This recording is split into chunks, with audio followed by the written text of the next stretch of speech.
There's a photograph of me looking calmly at the camera, and my mom said, "That's the only picture where you're not being silly that exists of you." As a 3-year-old, I would swear, and all the adults laughed and laughed, and I was like, it just felt like glee.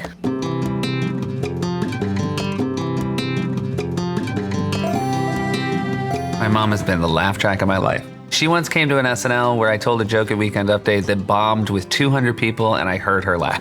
Do you remember the first person you impersonated? The first thing I impersonated was my mom accidentally, and I want to stress, accidentally killed our cat. Accidentally killed our cat. She dried it. It fell asleep in the dryer, and my mom dried the cat. And it fell asleep. She was on the phone, and she threw clothes on top of it, and she dried the cat, and she felt awful. She started crying. She flipped out. But I tried to cheer her up. I was very young by doing an impersonation of what it looked like. And I went on the ground and I did the thing. And my mom was like, "Don't do that." The moment I found out clowns were just people with makeup, I was in. Like, that's what I wanted to do. And I had a grandma, my dad's mom, Grandma Louise, that would make my clown suits. And I had parents that would allow me to put on makeup. I always said my dad had to be so confused because he had a son that raised pigs and played football, but also wanted to put on his mom's lipstick.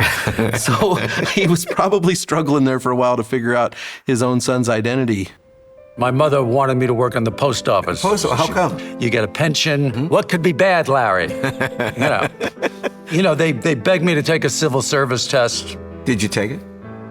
I took the civil service test, yeah. And I believe I flunked it, yeah. I don't know that I would have been able to do anything were it not for my mother. Any way she could provide provision for the vision, she did that. Even way back in the day. She said, you're real funny, but if you're gonna do this thing, you're gonna need to work on the drama. Mama gonna get you some classes. Give me my checkbook. So That's great. All the way up and through now, she will still say, how can I help you? What can I do? What do you need? My band didn't get far at all. Do you think the name Trenchmouth might have contributed to that? Don't get me started. I mean, we really played to nobody. And it was very frustrating. I started making these videotapes where I was interviewing other bands and I did different characters.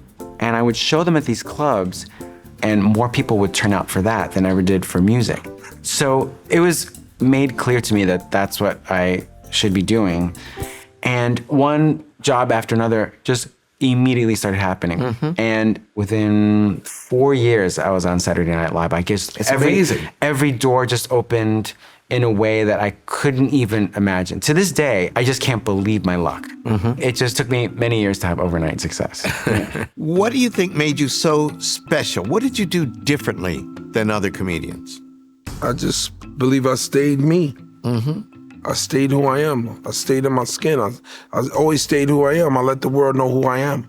And what I think I did most in life that drew people to me is I showed my vulnerability. That comes from everything that I went through as a child. I'm not afraid. I know how to make you laugh, but I'm not afraid to cry.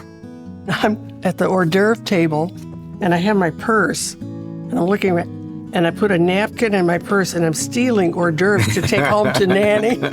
Oh, that's sweet. And there's a tap on my shoulder, and I thought, oh, I'm busted. Oh, God. And I turn around, and there's this gentleman and his wife, standing there, and he said, we really enjoyed your work. And I said, thank you very much.